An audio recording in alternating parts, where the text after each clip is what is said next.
बड़ी खबर का रुख करते हैं। सरकार ने जो है अभी हाल ही में नई जो ग्रीन हाइड्रोजन है उसके लिए पॉलिसी को लेकर घोषणा की है। पहले चरण का पेपर पे सबमिट हो सामने आ चुका है।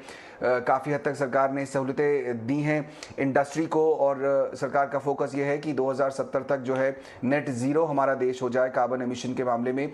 कैसे इस पूरे मामले को समझना चाहिए और कैसे कंपनीज को फ़ायदा हो सकता है, कैसे सरकार को और इंडिविजुअल्स को फ़ायदा हो सकता है, इन सभी मुद्दों पर चर्चा करने के लिए मेरे साथ अब जुड़ रहे हैं रीन्यू पावर के सीईओ और चेयरमैन सुमंत सिन्हा जी। सुमंत सिन्हा जी, बहुत बहुत स्वागत आपका ईटी नाउ स्वदेश पर। सबसे पहले तो मैं ये जानना चाहता हूँ कि जो पॉलिसी सरकार की तरफ से आई है उस पर आपका पहला टेक क्या है? आपको क्या लगता है ग्रीन हाइड्रोजन का जो इकोसिस्टम है उसको बनाने के लिए, बिल्ड करने के लिए ये एक अहम कदम माना जाए? देखिए, एक तो ये बात है कि इंडिया करीब $150 बिलियन ऑफ ऑयल और नेचुरल गैस इंपोर्ट करता है। उसको रिप्लेस करने के लिए ग्रीन हाइड्रोजन का बहुत ही अहम रोल है। ग्रीन हाइड्रोजन बनता है रिन्यूएबल एनर्जी के माध्यम से, जो पानी में डाल के उसको इलेक्ट्रोलाइज करते हैं।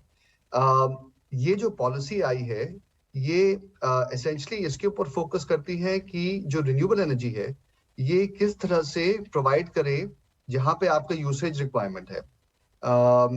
इसके लिए कई तरीके के इंसेंटिव्स दिए गए हैं। एक तो ये है कि जो इंटरस्टेट ट्रांसमिशन नेटवर्क है उसको आप यूज कर सकते हैं, तो आप रिन्यूएबल एनर्जी कहीं पे भी जनरेट कीजिए, हिंदुस्तान में राजस्थान में कीजिए और उसको किसी और हिंदुस्तान के भाग में उसको सप्लाई कर सकते हैं।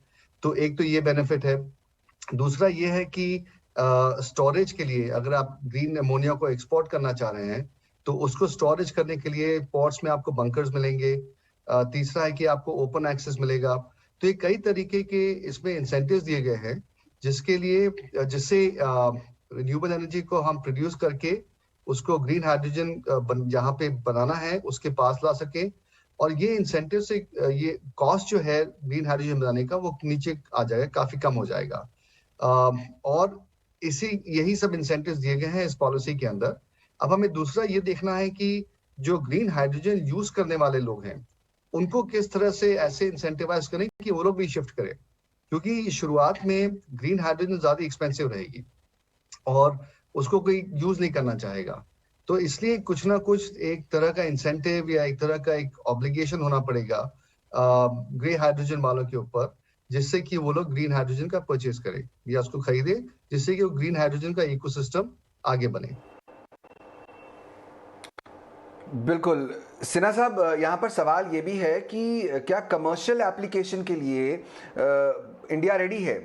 ग्रीन हाइड्रोजन की तरफ हम बढ़ तो रहे हैं लेकिन इंडस्ट्रीज क्या रेडी हैं? ये भी जानना ज़रूरी होगा कि ग्रीन हाइड्रोजन की जो कॉस्ट है वो काफ़ी ज़्यादा है उसके प्रोडक्शन की। एक सस्टेनेबल फ्यूल बनाने के लिए आपको नहीं लगता कि ये कॉस्ट नीचे आनी चाहिए? देखिए, इसमें आपको ना जो सोलर के साथ हुआ उसको आपको एक उदाहरण की तरह देखना पड़ेगा। 10 साल पहले सोलर के कॉस्ट भी 3 या 4 गुना महंगे थे कोल बेस्ड पावर के कंपैरिजन में। लेकिन अगर आप आज के दिन देखें तो आज के दिन इतना टेक्नोलॉजी में एवोल्यूशन हुआ है और इतना इसमें इकोसिस्टम पूरा डेवलप हो चुका है जिसके कारण ये पूरा कॉस्ट ऑफ सोलर आधा हो गया है कोल पावर के कंपैरिजन में। तो सेम थिंग ये हाइड्रोजन में भी होगा। आज के दिन कॉस्ट ज्यादा लगता है, लेकिन अगर हम उसमें इन्वेस्ट ना करें आज के दिन तो 4-5 साल बाद भी वो कॉस्ट हाई रहेगा और जो हमको बेनिफिट मिल सकता है ग्रीन हाइड्रोजन अडॉप्ट करने का वो फिर हमको मिलेगा ही नहीं। इसलिए थोड़ा सा हमें शुरू में इंसेंटिव्स देने होंगे। थोड़ा ये ग्रीन हाइड्रोजन और जो हाइड्रोजन यूजर्स हैं उनके ऊपर थोड़ा एफर्ट लगाना पड़ेगा कि भैया आप लोग स्विच कीजिए। शुरू में थोड़ा कम स्विच कीजिए जिससे कि इंडस्ट्री बने और आगे जाके जैसे इंडस्ट्री से ग्रीन हाइड्रोजन सस्ता हो जाएगा वैसे वैसे आप उसका यूसेज बढ़ाते रहिए। और मुझे एकदम पूरा